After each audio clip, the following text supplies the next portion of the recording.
பண்றது? படையப்பா ரீ-ரிலீஸை ஒட்டி திரையரங்குகள் முன்பு ரசிகர்கள் குவிந்து வருகின்றனர். படையப்பா படம் ரிலீஸ் ஆயிடுச்சா? யாருமே என்கிட்ட சொல்லவே இல்லையே. அட என்னமோ புதுசா படம் வந்து ரிலீஸ் ஆன மாதிரி பேசுற. பழைய படத்தை தானே ரீ-ரிலீஸ் பண்றாங்க. உனக்கு என்ன தெரியும் படையப்பா படத்தோட அருமை பத்தி? என் தலைவர் ரஜினிகாந்த் எவ்வளவு சூப்பரா சொல்ல தெரியுமா? இன்னைக்கு ஒரு பிறந்த நாள் வேற, அத ரீ-ரிலீஸ் பண்றாங்க போல. ஐயோ இத நான் பார்த்தே ஆகணுமே. அட இப்ப என்ன ஆச்சு இப்படி கத்திக்கிட்டு இருக்கற? இங்க இன்னைக்கு தலைவரோட பர்த்டே ஸ்பெஷலா படையப்பா படத்தை ரீ-ரிலீஸ் பண்றாங்க. அங்க போய் பார்த்துட்டு வந்துடலாம். அவ்வளவுதானே, பார்த்துட்டா போச்சு. நம்ம பையன்ட்ட கேட்போம். பிரகாஷ் இங்க வாடா. என்னப்பா என்ன கூப்பிட்டீங்க? டேய் மகனே, படையப்பா படம் ரீ-ரிலீஸ் ஆகுதுடா. போய் தியேட்டர்ல போய் அம்மாக்கு டிக்கெட் வாங்கிட்டு வாப்பா. அம்மா பழைய படம் தான் நம்ம ஆன்லைன்ல இருக்குமே, வாமா போய் போட்டு பார்க்கலாம். டேய் தியேட்டர்ல போய் பார்க்கிறது ஒரு செம்ம மாசா இருக்குடா. வாடா போய் பார்த்துட்டு வரலாம். ப்ளீஸ். ஆமாங்க, நம்ம குடும்பத்தோட வெளியே போய் இவ்வளவு நாள் ஆச்சு. படைப்பா படத்தை இன்னைக்கு போய் பார்த்துட்டு வந்துடலாங்க. போய் டிக்கெட் புக் பண்ணுங்க. சரி எல்லாரும் ஆசைப்படுறீங்க, எல்லாரும் கிளம்பிடுங்க. நான் போய் டிக்கெட் புக் பண்ணிட்டு வந்துடுறேன். பேரு படையப்பா என்னோடு நடையப்பா. பாட்டு பாடவே ஆரம்பிச்சிட்டீங்க. அவ்வளவு ரஜினி ஃபேனா நீங்க? அது ஏமா கேக்குறா? கல்யாணம் புதுசுல அப்ப ரிலீஸ் ஆன ரஜினி படத்துல இருந்து இப்ப ரிலீஸ் ஆன எல்லா ரஜினி படத்துக்கும் தியேட்டர்ல கூட்டிட்டு போய் பார்க்க வைப்பா. இப்ப கொஞ்சம் வருஷமா ரஜினி படம் பெருசா வரல, அதனால ரொம்ப வெப்சைட் இருந்தா. இப்ப படையப்பா ரீ-ரிலீஸ் ஆகணும்னு தெரிஞ்சோடனே ரொம்ப குஷி ஆயிட்டா. அம்மா டிக்கெட் விசாரிச்சு பார்த்துட்டேமா, ஹவுஸ்ஃபுல்னு சொல்றாங்க.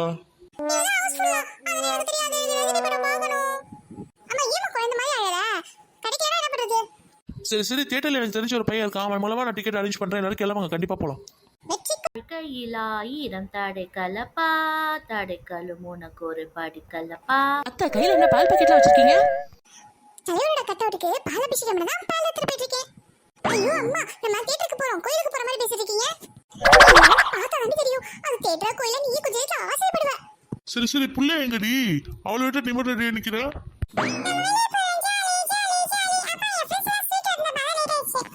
சரி வாங்க போலாம், டைம் ஆச்சு.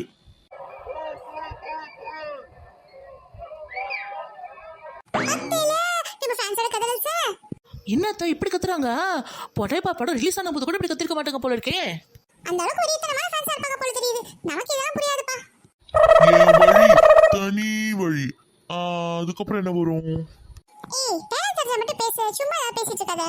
சரி வாங்க, இங்கே நின்னுட்டு இருந்தா எப்படி? உள்ள போய் பார்க்கலாம்.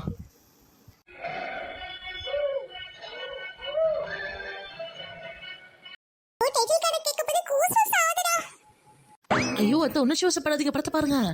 நீ என்ன சொன்னாலும் கேட்க மாட்டேமா. இந்த படம் முடிகிற வரைக்கும் இப்படிதான் கத்திட்டு இருக்க போறா.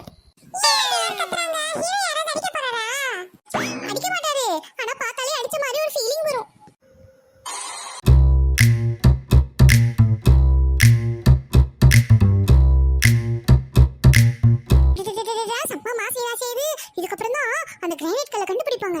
அம்மா படத்தை ஸ்பாயில் பண்ணாதம்மா, நீ ஆல்ரெடி பார்த்திருக்கலாம். பட் நான் இப்பதான் ஃபர்ஸ்ட் டைம் பார்க்கறேன். நீ இப்பதான் ஃபர்ஸ்ட் டைம் பாக்குறியா? எத்தனை வாட்டி டிவில போட்டுருக்கான். ஐயோ அது பழைய படம் சொல்லியா? சேனலை மாத்திட்டேன் பா, இப்பதான் ஃபுல்லா பார்க்கறேன். பா இந்த வாசி எல்லாம் எப்படி திருக்கி விட்டுச்சு போங்க. அதான் தலைவர் படத்தோட மாஸ். ஆனா அத்தை ரொம்ப சூப்பரா இருக்கு அத்தை.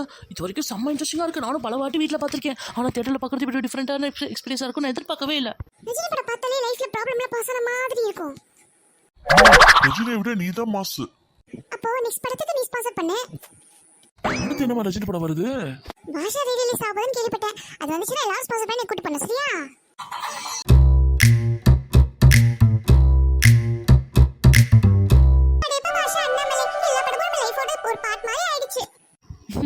ஜெனரேஷன் கிராஸ் பண்ணியா இன்னைக்கும் தியேட்டர் ஃபுல் ஆகுற மாதிரி ஒரு மனுஷன். மாசம் இருக்கும், கிளாஸும் இருக்கும். ஆனா ஹம்பிளா இருக்கிற ஸ்டைல் தான் சூப்பர். ஃபேன்ஸ் மட்டும் இல்ல, ஃபேமிலிஸும் கனெக்ட் பண்ற மாதிரி ஒரு ஸ்டார். எப்போதுமே மாசா இருக்கிற ஒரே ஸ்டார் சூப்பர் ஸ்டார் தான். ஹாப்பி பர்த்டே தலைவா. ஹாப்பி பர்த்டே தலைவா.